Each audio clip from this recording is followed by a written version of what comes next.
Once upon a time there lived a poor woodcutter and his wife. They had two children, Hansel and Gretel. You're so ugly, Gretel.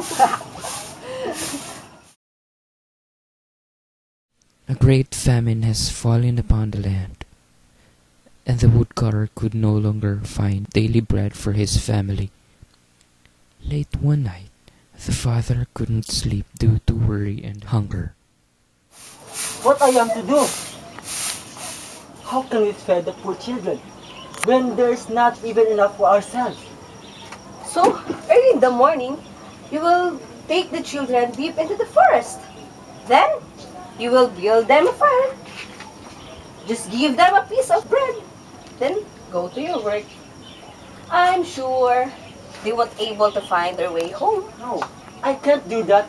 The wild animals will eat them. You fool! Then all of us will die on hunger. Just start building our coffin then. The mother gave the father no rest on the subject until he finally agreed to her plan. But I'll still feel very sorry for the poor children. Now Hansel and Gretel were also wide awake from hunger during that night, and they heard the plan to leave them in the forest. Hansel, what shall we do now? Shh, Gretel, let them fall asleep. I have a plan. When their parents had fallen asleep, they snuck outside. The moon was shining brightly, and there were white pebbles on the ground that glittered. They stuffed as many of these pebbles as they could into their pockets. Then they went home inside discreetly.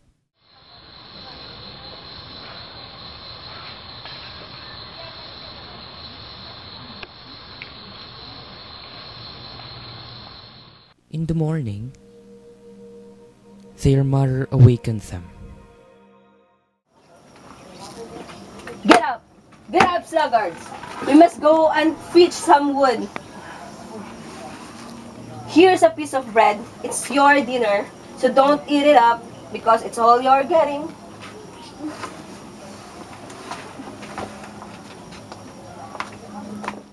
As they walked into the forest, Hansel kept stopping and turning towards the house, discreetly dropping pebbles along the path, one by one, from his pockets. But he ran out of pebbles, so he dropped tiny pieces of bread their stepmother gave them. When they reached the center of the forest, they all gathered up brushwood, and the father lit a fire.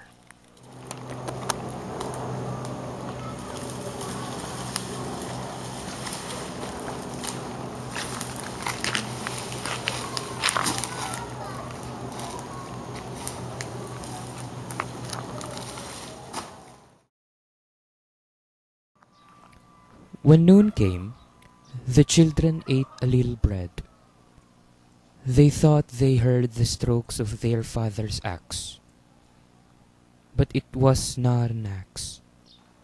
Their father had tied a branch to a withered tree, and it was the wind blowing back and forth and made the sound.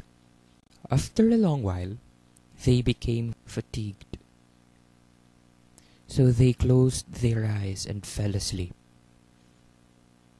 When they awoke, it was late and very dark.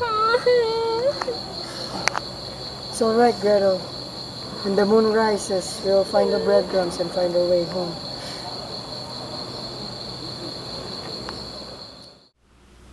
But when the moon rose, they could not find Hansel's breadcrumbs, because the birds had eaten them all up. They could not find their way home. They walked the rest of the night and all the next day, and still they did not get out of the forest. And they were very hungry. All they had eaten were 2 or 3 berries they had found by accident. Finally, they could go no more. and fell asleep beneath a tree. They awoke the next morning, and this was now the second morning to start since they had been led into the forest. If they did not find help soon, they would die of hunger and fatigue. Until such time they reached a house which was made of bread and covered with cakes.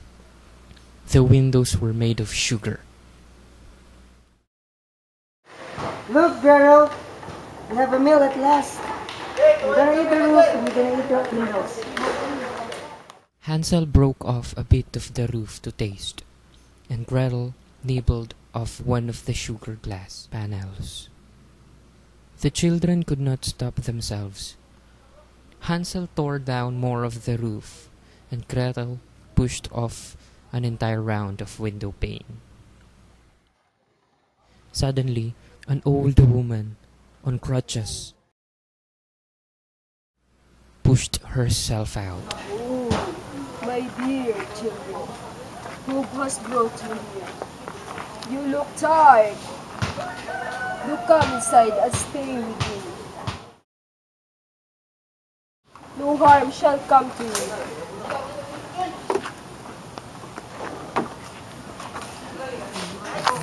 She took them inside and gave them milk and bread Children, have some food. and nuts.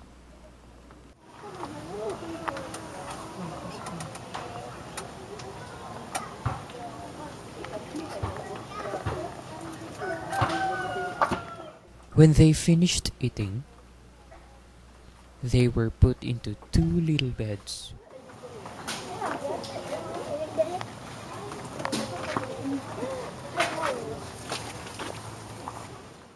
Hansel and Gretel thought they were in heaven. But the old woman only pretended to be kind. In reality, she was a witch, a wicked witch, who had only built the house to lure in little children, so she could cook them and eat them. Early the next morning, the witch seized Hansel and locked him behind a grated door in the stable. He could scream, Help! Help! Gretel! but no one could hear him. Then she went back and shook Gretel awake. Get up! Get up! You lazy child. Fetch some water and cook something for your brother. I put him in the stable and he needs feed to be made fat. And when he is fat, I will eat him. Gretel began to weep, Go now, go. but it didn't Go, matter. go faster. She still had to do what the witch wanted.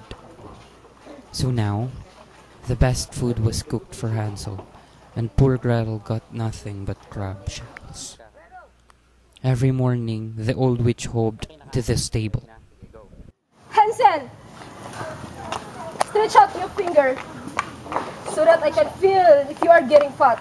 Hansel stuck out his finger. The old witch has poor eyesight, as most witches do. So the finger fooled her into thinking that Hansel was not getting fat at all.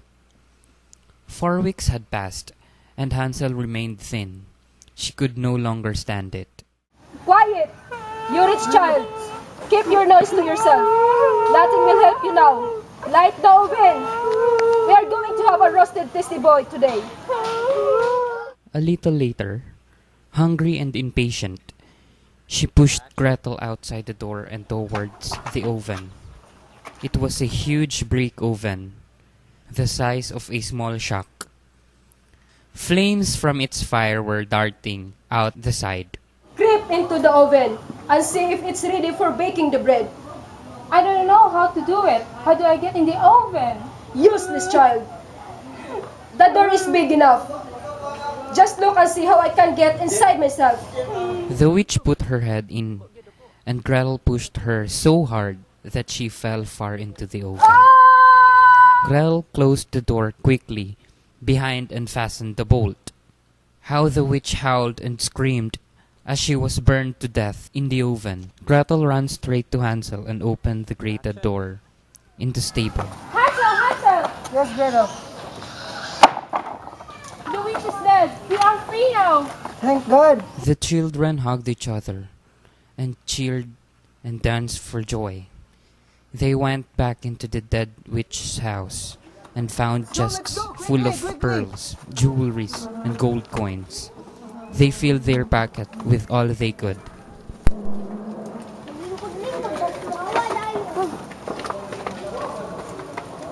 They ran away from the witch's house, and after 2 days, they finally found their way home. And as soon as they saw their house, their father came out and hugged them, weeping.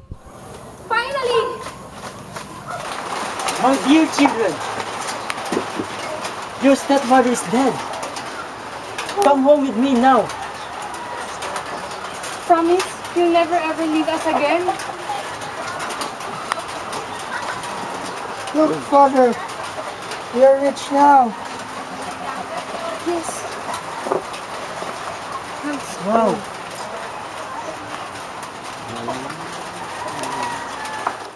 And they live happily ever after.